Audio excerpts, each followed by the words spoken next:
Hello students, आज हम पढ़ेंगे क्लास 10 समांतर श्रेणी प्रश्नावली 5.2। देखो, इस प्रश्नावली में कुछ सूत्र हैं जो आपको पता होना चाहिए। तो एक सूत्र है an बराबर a plus n minus 1 into D. n जो है यहाँ पर n है पदों की संख्या, n बराबर पदों की संख्या अर्थात कितने पद हैं। जैसे मैं इसका एक ये लेके आया हूं एक प्रश्न, इसमें है कि इस एपी का 10वां पद ज्ञात करें, अर्थात इसका मतलब है 10वें नंबर पर कौन सा पद है वो ज्ञात करें। ठीक है, मतलब कौन सी संख्या है वो। तो 10वां पद, तो देखो इस एपी का पहला पद an, a1, a2, a3, a4, a5, तो a10 तक हमने ज्ञात करना है। क्या करना है? a10 में कौन सी संख्या है वो ज्ञात करना है। तो मैंने आपको इससे पहले बताया था कि यदि हम पहला पद ज्ञात करें तो पहले पद ज्ञात करने के लिए क्या करते थे, आपके पास a दिया हुआ है, दूसरा पद a2 बराबर a1 प्लस d करते थे, है ना, इससे पहले वाली प्रश्नावली में। तीसरा पद निकालने के लिए a2 प्लस d, a2 में d जोड़ते थे। यहां पे देखो a2 प्लस d, a3 निकलेगा। a4 निकालना है तो a3 प्लस d, ऐसा हमने पढ़ा हुआ था।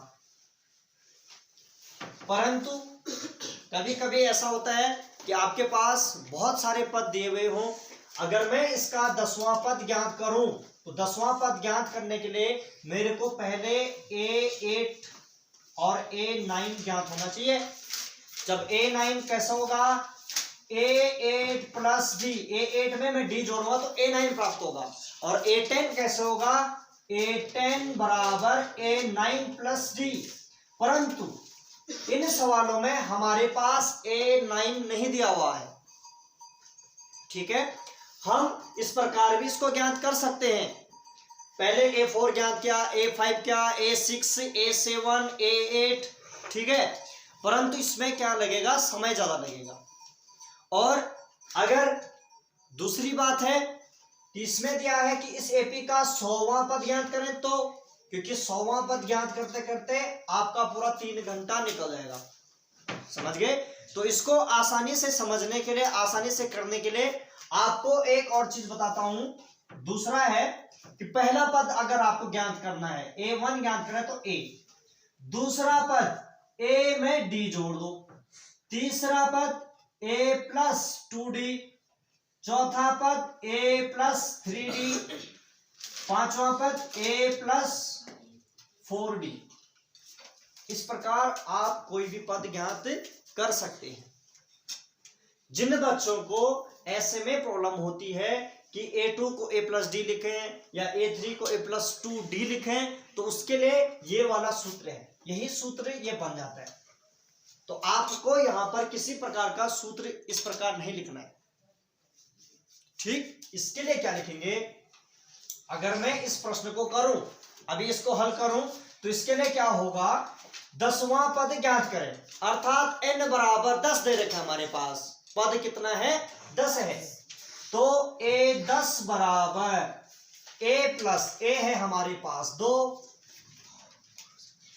n है हमारे पास 10 माइनस 1, और d है हमारे पास 7 में से 2 घटाओ 5। ये तो पढ़ा रखा है, सार्वंतर है ना, 2 5। तो a10 बराबर 2 धन 9, 9 पंजे 45, और a10 बराबर 47।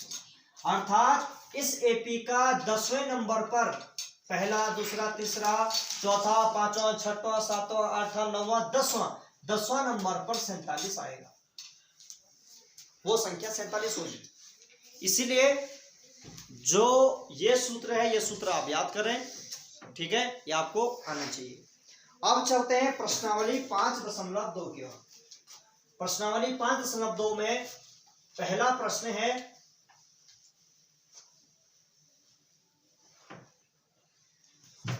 दिया है a बराबर 7 क्वेश्चन नंबर 1 और d दिया हुआ है d बराबर 3, n बराबर 8 और a n आपको ज्ञात करना है। यहाँ पर a n dot dot dot कर रखा है, चार्ट दिया हुआ है ये, ठीक है। आपको a n ज्ञात करना है, तो a n ज्ञात करने के लिए आपको a n वाला सूत्र लगाना पड़ेगा। a n बराबर a plus n minus 1 into D. a है आपके पास 7 प्लस n है आपके पास 8 माइनस 1 और d आपके पास 3, तो 7 प्लस 7 21, कितना हो रहा है 28। आपका a n आ रहा है 28, समझ गए। ऐसे ही मैं इनमें से प्रश्न दूसरा वाला लेता हूं। फिर a में है -18, d n और a n, ठीक है। -18 आपको यहाँ पे d ज्ञात करना है। क्या ज्ञात करना है? d ज्ञात करना है। और n दिया हुआ है 10 और a n दिया हुआ है 0। तो आपको यहां से d को ज्ञात करना है। आपका बेसिक कॉन्सेप्ट क्लियर होना चाहिए। और भिन्नों के जोड़, भिन्नों को घटाने, भिन्नों के गुणा, ठीक है, ये सारा आपको आना चाहिए। चिन्हों के जोड़, पक्षांतर करना। तो देखो a n बराबर a plus n minus 1 into D. a n है आपके पास 0 बराबर a है -18 धन n है 10 माइनस 1 और d आपको ज्ञात करना है। तो d ज्ञात करना है, d के साथ ही गुणा में है, तो सबसे पहले इसको भेजो इधर, ठीक है। तो मैं इसको लिख सकता हूं 10 माइनस 1 इंटू डी बराबर 18 और यहाँ पे 9y 9d हुआ, 9d बराबर 18। d का मान ज्ञात करना है, d के साथ 9 किसमें गुणा में, तो यहाँ जाएगा भाग में, तो 18/9, 9 दूनी 18, तो d बराबर आपके कितना है 2। तो वहां पर जो खाली स्थान है यहाँ पर आपको कितना आएगा 2 आएगा। समझ गए सभी बच्चे। इसी प्रकार मैं इसका चौथा और पांचवा खंड कर रहा हूं। बाकी आप जो बीच में जो छोटा हुआ है तीसरा आप घर के लिए दिया मैंने, ठीक है। तो इसका चौथा खंड है, a बराबर दिया हुआ है -18.9, d बराबर दिया हुआ है 2.5 और n बराबर दिया हुआ है, n बराबर आपको ज्ञात करना है, ठीक है। और a n दिया हुआ है 36, ठीक है। तो आपको जब इसको ज्ञात करना है तो सेम वही आपको क्या निकालना है, n निकालना है। यहाँ पे से क्या निकालना है, n ज्ञात करना है। सॉरी 3.6 है, ठीक है। तो देखो आपको n ज्ञात करना है, तो a n वाला सूत्र, a n पर कैसे पता चला a n का सूत्र लग रहा है, क्योंकि खुद दे रहा है कि a n बराबर 3.6, ठीक है। तो a n बराबर a plus n minus 1 into D. तो a n है हमारे पास 3.6 बराबर a है -18.9 धन n माइनस 1, n तो ज्ञात करना है, और d दिया है 2.5, ठीक है। तो देखो यहाँ पे ये माइनस का है, इधर किस में आएगा प्लस में, तो 3.6 धन 18.9 बराबर n माइनस 1 इंटू 2.5। तो इसको अगर आप जोड़ोगे तो कैसे जोड़ते हैं, देखो जिसको जोड़ नहीं आता जोड़ देख लो।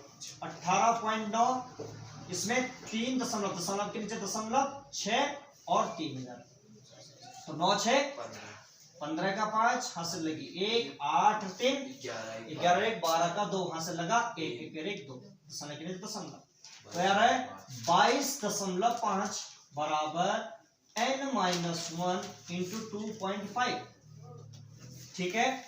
अब देखो आपने n माइनस 1 ज्ञात करना है, तो ये इसके साथ किसमें, यहाँ गुणा में, तो यहाँ किसमें जाएगा भाग में। तो n माइनस 1 बराबर 22.5 भागा 2.5, तो n माइनस 1 बराबर, देखो ये इस दशमलव को हटाना है तो नीचे 0 बढ़ाएंगे, और इस दशमलव को हटाना है ऊपर 0 बढ़ाएंगे। कितने 0 बढ़ाएंगे, जितनी संख्याएं हैं, दशमलव के बाद 1 अंक है तो ऊपर दशमलव बढ़ाएंगे 0 बढ़ाएंगे, तो दशमलव से नीचे कितने अंक है 1, तो 22 5 और यहाँ पे 1 है तो 1 0 बढ़ेगा और ये होगा 25 और ऊपर का स्थान नीचे 0 से 0 कटेगा।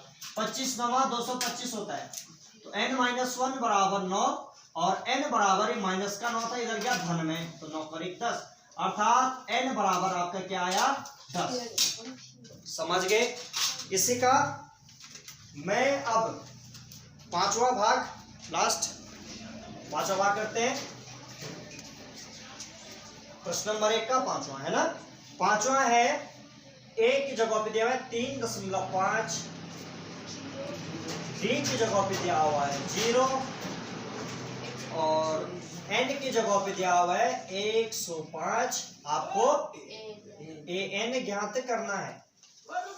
क्वेश्चन नंबर पहले का पांचवा पार्ट, ठीक है। तो देखो आपको an ज्ञात करना है तो an वाला सूत्र an बराबर a plus n-1 into D. तो an ज्ञात करना है तो an बराबर a दिया हुआ है 3.5 धन n-1 यानी 105 माइनस 1 इंटू डी है 0। तो an बराबर 3.5 प्लस 105 में से 1 गया 104, परंतु इसके साथ गुणा में 0 है तो 0 का किसी भी संख्या से अगर हम गुणा कर दें तो आंसर क्या आता है 0। तो ये पूरा क्या हो जाएगा 0 हो जाएगा। तो an बराबर 3.5 कितना आ रहा है n बराबर। इसी के साथ प्रश्नावली 5.2 का प्रश्न नंबर 1 समाप्त।